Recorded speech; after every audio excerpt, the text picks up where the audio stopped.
I feel like I lost my wife the day she lost her mom, and 5 years later she's still drowning in grief, and I don't know how much longer I can live like this.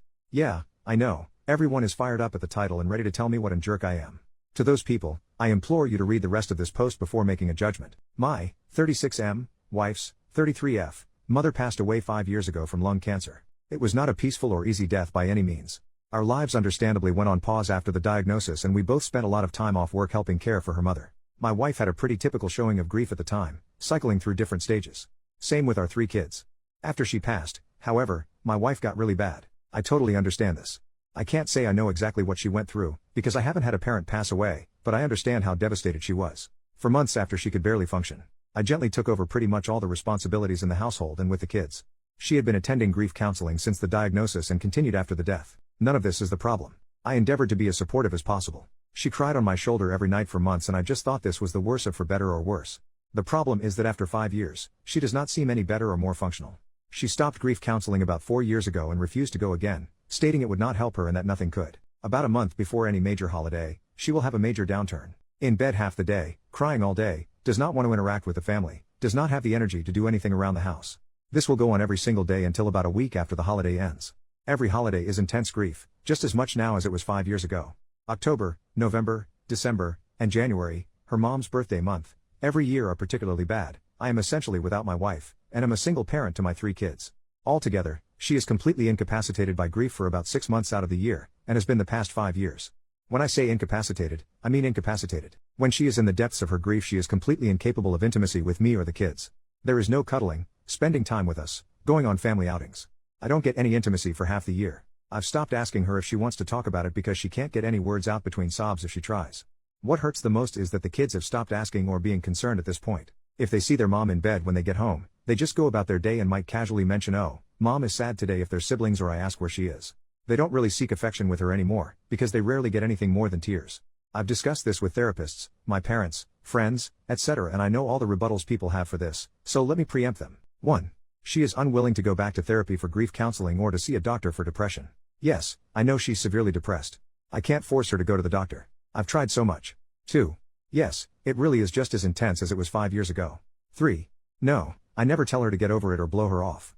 On my worst days I just give space and leave her be. Most days I try to offer her some comfort. If you want to judge me for leaving her alone, whatever, but know that I feel like I essentially have caretaker fatigue at this point. And 4. No, she does not have a history of depression, but she does have ADHD. Don't know if that's relevant. I feel like my wife died when her mom died. I would do anything to get her back, even a small piece of her, but she doesn't seem willing or able to move on past her mom's death. I feel awful for considering a divorce, but I don't know what else to do. First update, 2 days later, I just kind of threw that post together as a stream of consciousness vent on my break at work. I didn't go back and look at it until later because I just assumed it would get buried since I've never had anything I posted get any major attention.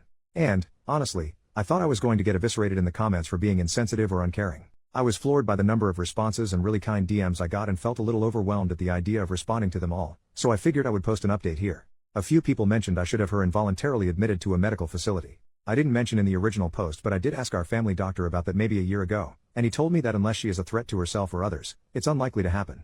I looked this up myself as well, and that appears to be true, for the state we live in at least.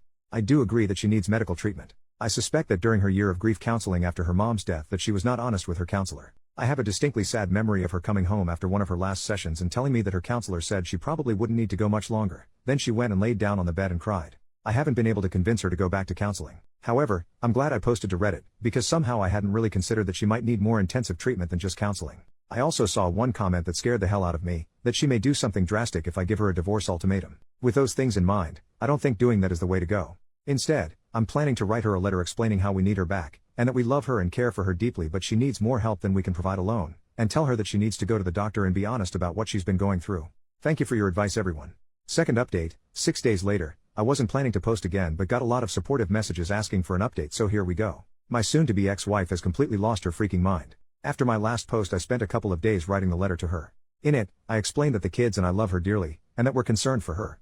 I outlined all the worrying behavior and told her that I believe she needs to seek additional medical care. I explained that it sounded like she had complex grief. Thank you everyone who pointed that out, and that the grief therapy she went to years ago was insufficient to help her get through it. I did not say anything about potentially divorcing her, but did say that the kids can't continue to live in their current situation. It was a long letter and I don't really feel like transcribing it here. I read the letter to her the same night I finished writing it after the kids had gone to bed. After I finished reading, she just stared right through me, 1,000-yard stare, for probably 15 minutes, then finally stood up and started walking to the door. I panicked and tried to stop her, asked her where she was going. "Can we talk about this? I'm concerned for your safety." She rolled her eyes at me and said in the coldest voice I've ever heard her use, "I hope when your parents die someone doesn't tell you to get over it." After that I didn't try to stop her, I just let her go. I was pissed off for maybe 5 minutes before the panic set back in. I legitimately thought she was going to end herself. I checked my phone and she had turned her location off. I called and texted probably 50 times over the next hour, begging her to at least let me know she was okay and that she wasn't going to do something drastic. Right before I was about to call the police, I got a call from her phone. I answered immediately, and before I could get much of anything in, a man's voice told me she's fine but she doesn't want to talk to you, and then hung up. I felt like I was having an out-of-body experience at the time. I had no idea what the heck was going on. I almost called the cops anyway, but I was disassociating hard and talked myself out of it. I kept calling her phone all night but no one picked up again. After about 2 a.m. it started going straight to voicemail. I barely slept that night. When I woke up the next day she wasn't home. I took the kids to school and daycare. I normally do this and my wife is normally still asleep while I do, so thank God they didn't ask where mom was. I tried calling my wife's phone more all morning but still voicemail. I called her office and asked if she was at work, and they told me she had called in sick. I called in sick to work as well and basically just sat on my couch, trying to get a hold of her while being a nervous wreck. I called my mom as well and asked if she could pick the kids up from school today and watch them overnight. I didn't tell her everything that was going on yet, just that something had come up that was urgent and I needed some help. My wife walked in the door sometime after 4 p.m. I tried to hug her but she shied away from me. I asked her where she had been, no response, just a blank stare. I asked her who had called me from her phone, no response, blank stare. At this point I was so frustrated and told her that if she didn't want to explain what was going on, she could get the hell out. I regret saying it that way now, but holy crap was I frustrated. So she started talking, but it was like I was talking to a robot with her voice. No emotion, totally flat, almost annoyed. She told me that she had gone to her friend John's, fake name, house. I had no idea who the heck John was and asked her to explain further. Over a 2-hour or so conversation where I had to pry details out of her, I got most of the story. She was answering like a lawyer, just very basic answers, no details or context outside of exactly what I was asking her. Basically, John is a coworker. I've met the dude once or twice at office party type events but never really talked to him. I never saw him hanging out with my wife or showing interest in her. But apparently over the last year or so, she has been spilling all her feelings about her grief over her mom's death to him, and he's been comforting her. He had a parent die from cancer too, so I guess she felt they had a connection she didn't have with me. After I read her the letter, she says she realized that I don't care about her or her mom's death and went to John's house to talk and be comforted. I flat out asked her if she was having an affair with him, and she told me no. I asked her why she never mentioned she was close friends with this unknown guy, and she told me it was none of my business. I asked her if anything had happened between them while she was there, and she says they cuddled and he held her while she cried. I asked to see her phone to check messages between them and she refused. I couldn't get much more detail out of her about the whole situation. So when she went to take a shower, I tried to check her phone. She had changed her passcode. I grabbed her iPad, which still had my thumbprint in it, and checked there. I left the house with the iPad to look for evidence while she was in the shower. I did not immediately see any messages to or from a John, but after digging briefly, I found it. She had put him in as Stacy in her contacts, but it was obviously him. There were texts going back well over a year. A lot of her talking about her mom, a lot of him comforting her, a lot of him telling her I don't really care about her, and that he would never treat her that way if they were married. All of her replies were in agreement. A lot of texts from her complaining about me. A lot of him trash talking me. The night she left, she had texted him, "Screw it, I'm on my way over if the offer is still there," followed by an immediate yes reply.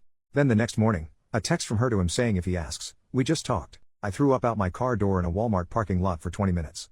I came home and found her on the couch on her phone, totally unconcerned or unaware I had even left. I told her that I knew, and that she needed to leave. Again she just stared at me for a while, not responding, until I got aggravated and told her to get the hell out of the house. She immediately got up, told me John was right about you, and left. I haven't seen her since. I told the kids she went to visit her parents.